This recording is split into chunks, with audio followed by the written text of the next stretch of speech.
Yeshua was the most perfect man who ever lived. He kept the law of his father, known as the Torah.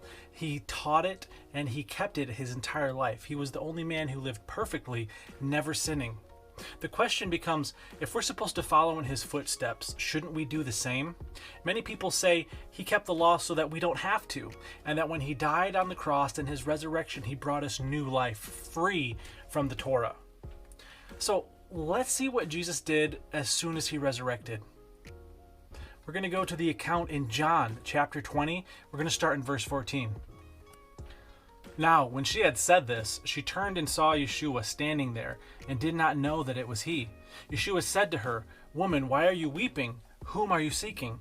She, supposing him to be the gardener, said to him, "Sir, if you have carried him away, tell me where you have laid him, and I will take him away."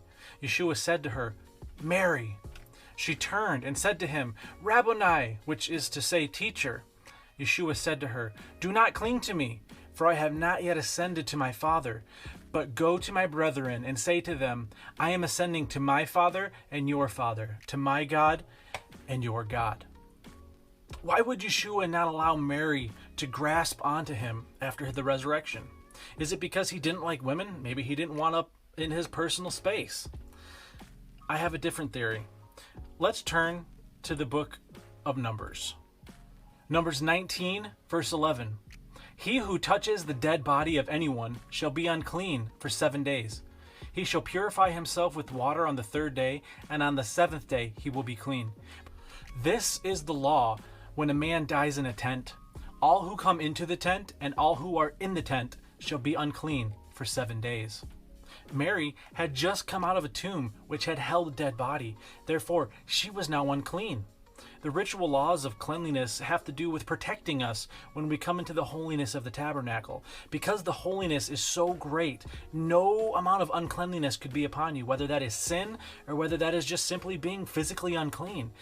You would break out in leprosy, and in many cases people died from simply getting too close to holiness in an unclean state. Mary had just come out of a tomb. She was unclean. Therefore, she could not touch Yeshua and make him unclean, because he still had to ascend to his Father's tabernacle. Therefore, Yeshua was clearly keeping his Father's laws even after the resurrection.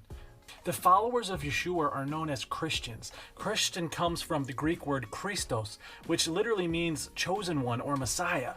If our Messiah kept the Torah even after the resurrection, shouldn't we as his followers practice his behavior?